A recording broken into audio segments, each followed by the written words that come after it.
Bueno, pues lo que no podía hacer, una de las cosas que no podía hacer como testigo de Jehová era comer morcilla.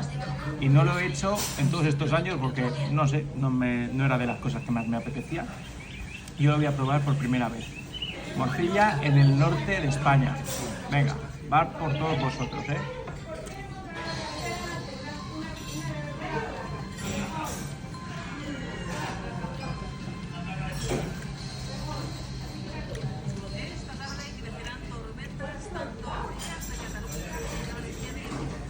Está buena, no es que sea mi cosa, pero está bueno, está bueno. Comprobado, y no ha venido Satanás por mí, así que tranquilos. Sate jamón y morcilla, morcilla.